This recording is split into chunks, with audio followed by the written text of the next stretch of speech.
Ninja Gaiden makes its third appearance this year with the release of Ninja Gaiden 4 recently. The cherry on top capping off the year of the ninja. I think by now it's widely understood that Gaiden 4 gets it right where it counts, and the reviews largely reflect this, but we still have questions about its technology and performance, which hopefully I can answer today. Unlike those original 3D games, the first of two were directed by the late Tomonobu Itagaki, Team Ninja is not the primary developer behind this game. Instead, Gaiden 4 comes to us courtesy of Platinum Games. While Platinum's track record is perhaps less strong than it once was, I still had high hopes, and in the end, they haven't disappointed. It's a great game. But what it's not is a looker. Now, don't get me wrong, this is not a bad looking game, but it's certainly a case where the developers have made choices to focus on the core gameplay above all else, and I'm pretty okay with this, but it is a step back from the series' roots, where the first Xbox Ninja Gaiden pushed technology to new levels. That being said, there are some interesting findings to uncover here, from a surprisingly robust PC version to arguably one of the best PS5 Pro upgrades we've seen to date. But okay, at its core, Ninja Gaiden 4 seems to have been built using Platinum Games' own engine, like most of their output. There's no Unreal or Unity engine here, and that can be felt when it comes to performance because the game is quite good. It's also worth noting that, at least based on what we're seeing on the PC files, their engine has finally been upgraded to DirectX 12, while also supporting things like direct storage, likely used for faster loading here. This does mean that modern upsampling techniques, such as DLSS, are also now possible. The visual design itself, however, could be described as sort of a dark evolution of, say, Metal Gear Rising maybe, with lots of industrial shapes and characters throughout. It has this deep blue hue during the game, with bright lights and lots of specular highlights everywhere.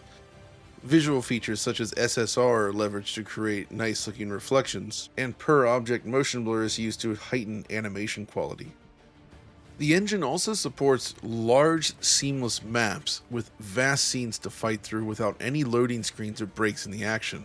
Sequences like this also have you grinding rails like you're Shadow the Hedgehog or something. I think this is important as it makes the game feel large, and it's able to do so without breaking up the action in any significant way. Had this been, say, Unreal, I'm sure we would have seen stutters or some kind of other issue along the way, but that's not the case here.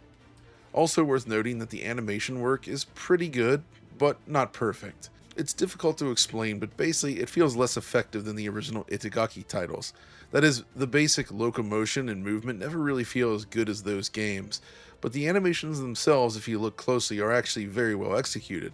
So it's not so much a complaint, but more of an appreciation for how well those original games handled this basic movement. The actual combat animations, however, feel a lot better and have that quick precision you expect from Platinum Games. It's just the way everything kind of moves feels very different from a typical Team Ninja game, and once you get used to it, it ends up feeling pretty great. It's also a violent game with blood flying in all directions, as you would hope. They even apply a layer of blood on your main character as you fight, which means after a battle you'll be soaking in the blood of fallen enemies.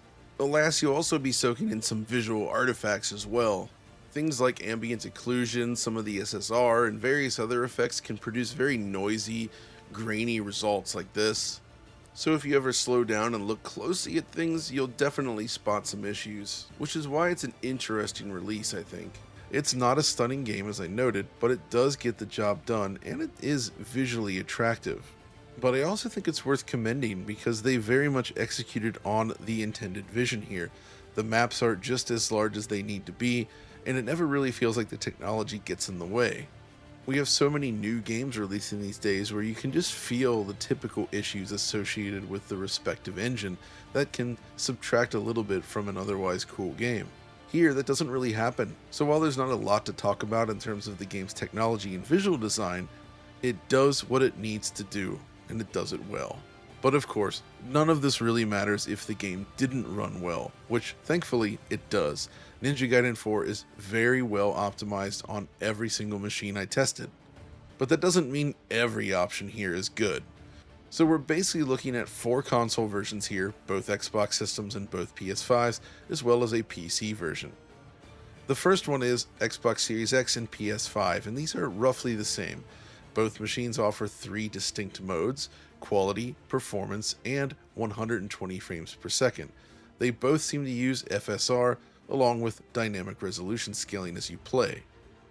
To give you a basic idea of the resolution though, quality mode falls around 1440p on average, performance mode is closer to 1080p, while the 120 FPS mode is closer to 720p.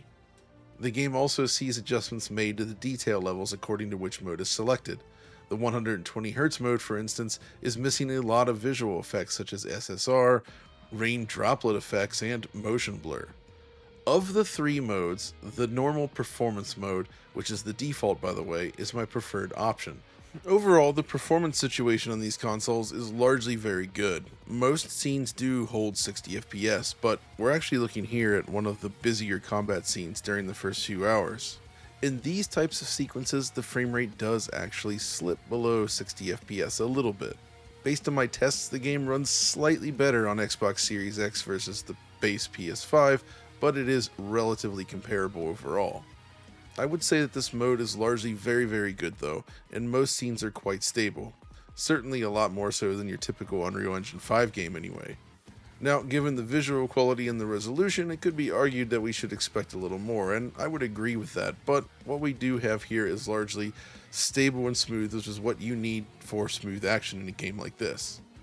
If you're playing on one of these 2 consoles, I think this is the mode you should go with.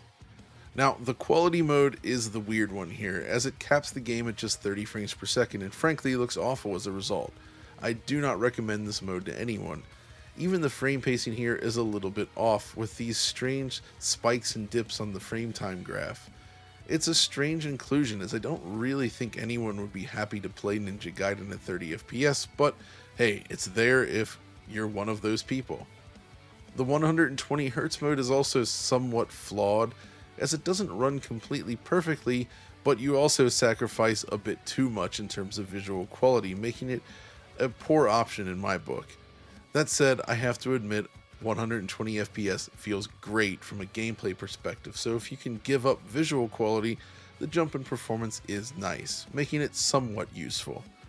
Still, I feel pretty good about saying that the game's default performance mode is the way to go if you're playing on one of these 2 consoles. With the image quality being what it is, however, it winds up feeling very much like a great performing last generation PS4/Xbox One game, at least visually speaking. But if you have a PS5 Pro, you're in for a treat, as it turns out the Pro version is a significant step up, more so than we've been seeing lately. Essentially, there's 2 main things that have been added this time. There's a Pro-specific performance mode, and, even more importantly, the option to uncap the frame rate and lean on VRR, an option I did not find in any other console version. So basically, the Pro option offers the same visual target as the other console's 30 FPS mode, but at a much higher frame rate. It also uses PSSR. If you have a PS5 Pro, this is frankly an amazing option, as you get the highest quality visuals, but you also get 60 FPS. It's excellent. And most importantly, it outputs within a 120Hz container, so if you do have any drops below 60 FPS, which can happen on occasion in big battles, they're filtered right out without any sort of noticeable hiccups. But there's a bigger deal here. If you have a VRR screen, you can actually remove the frame rate cap in any of the modes, and thanks to the updated tools we have here, I can actually show it in action. So if you use the game's normal performance mode, you can now say remove the cap, which allows the game to run at much higher levels of performance. Demanding scenes like this now run at 80 to 100 FPS, but when you get out to other areas, it runs up to 120. Basically, this means the dedicated 120 FPS mode, which doesn't really see any major upgrades, is kind of obsolete. Performance mode with an uncapped frame rate is way better. You can do this for any modes, allowing performance above 60 FPS. Basically, if you're playing on a PS5 Pro, you get faster performance all around with better image quality, making it a rare game where the PS5 Pro is quite useful, as opposed to harming image quality as we've seen with some recent Konami releases. Then we have the final console, which is of course Xbox Series S, and this one has 2 options, performance and quality. with the resolution targets shifted downwards for each mode. The results are, well, kind of ugly, I have to admit. The 60 frames per second performance mode basically looks like the 120 FPS mode on the more powerful consoles, but with much lower texture quality. The textures are seriously terrible in a lot of cases, with just extremely blurry assets thrown in there. It also targets a low native 720p, though obviously with dynamic resolution scaling it can look even worse, and it seems to run at the lowest possible settings. So things like SSR, ambient occlusion, motion blur, and more are all disabled, making the game look very flat. And honestly, with this resolution and level of detail, it genuinely starts to look like a PS3 era game more than anything. I'd kind of put it right next to something like Metal Gear Rising, but it's perhaps less flattering than that. The good news, however, is that it does at least manage to clamp down on 60 FPS very well in this mode. It looks ugly, but it runs well and it plays well, so that's kind of the most important thing. It is possible to enjoy it on Xbox Series S, that's for sure. Just try to imagine you're playing Ninja Gaiden Sigma 4 on the PS3 or something, and you'll be fine. Curiously, the quality mode, which is improved but still with limited asset quality, is a little different than the other consoles. That is, it runs without the 30 FPS cap. It's simply unlocked. However, that's not necessarily a good thing, as it doesn't really go that much above 30 FPS most of the time, and in some scenes can even drop below, so it's very unstable, thus I don't really recommend it at all. So this kind of makes the Xbox Series S version a little bit strange in that it really does not look good. The sacrifices made are pretty significant, but it's ultimately still very playable, which is most important. It does kind of make me wonder about porting it to lower spec systems though, like a Switch 2 or perhaps some of the handhelds like the Steam Deck or the Ally. I don't have an Ally to test on, of course, so I did try it on the Steam Deck, and that kind of got me thinking about the PC version, which is the final version I want to test here. Because you see, especially if you have decent enough hardware, this is probably going to be the best way to enjoy Ninja Gaiden 4, with the PS5 Pro being a very close second. You see, the frame times are exceptionally good here. There's no stuttering issues, no hiccups, it loads super quick, and it plays very nicely. Like, just because the visuals are not cutting edge doesn't mean you can expect a good time on PC, but you get one here. It's a far cry from many of Platinum Games' older ports to the PC. Now, I don't have any low-spec desktop PC hardware to test with, unlike, say, Alex or Rich, but I do have portable PCs like the Steam Deck, and even there, the experience isn't bad. So by default, the game has a bespoke Steam Deck mode, but frankly, the results don't look that good.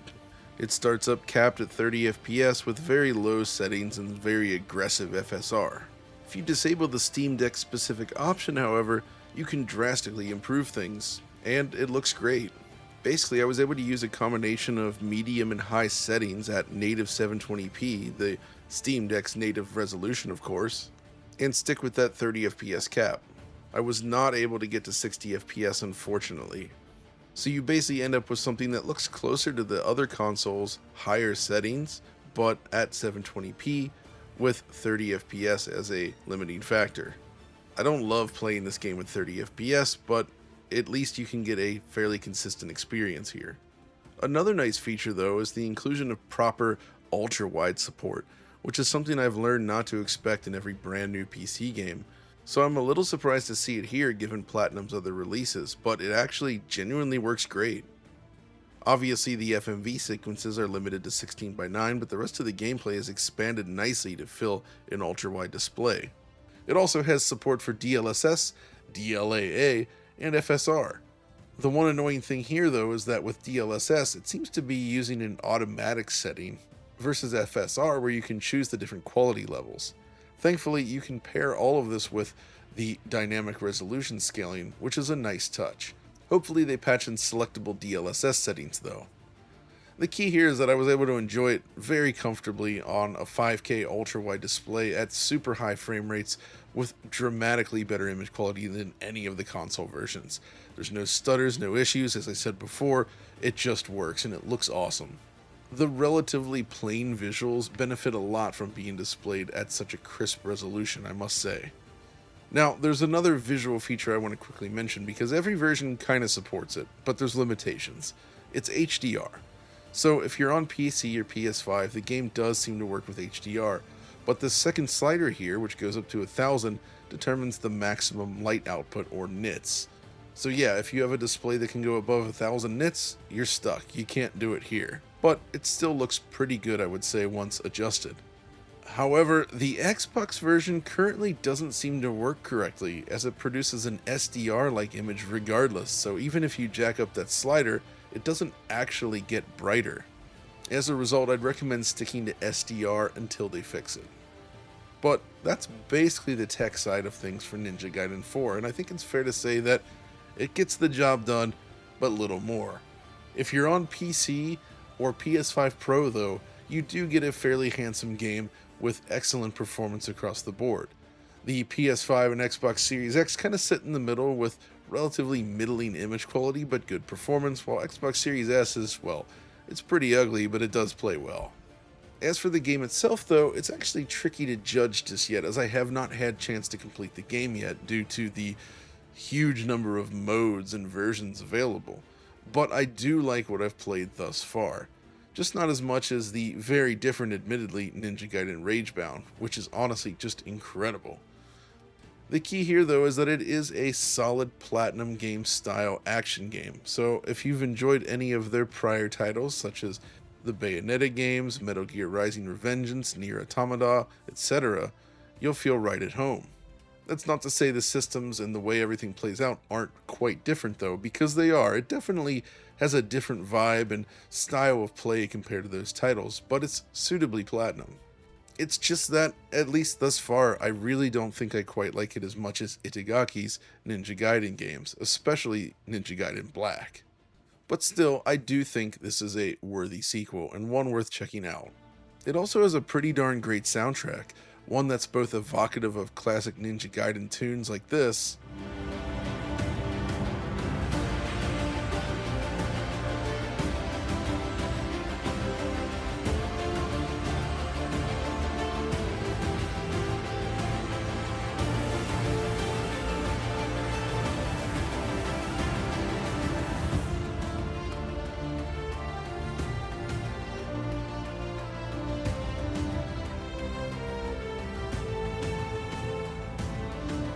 as well as the more extreme vocal-based tracks that we often saw in some of Platinum's other games.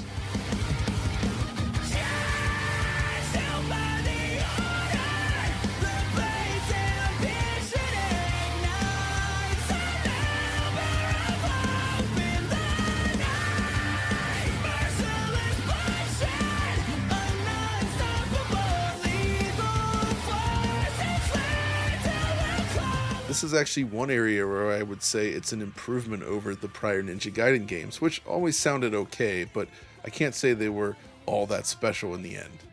So that's good stuff at least. And yeah, overall, I like Ninja Gaiden 4, I do plan to play through it, and if you're going to do so, hopefully you've got the info you need to enjoy it at its best. But that's going to do it for this video, so we'll see you next time.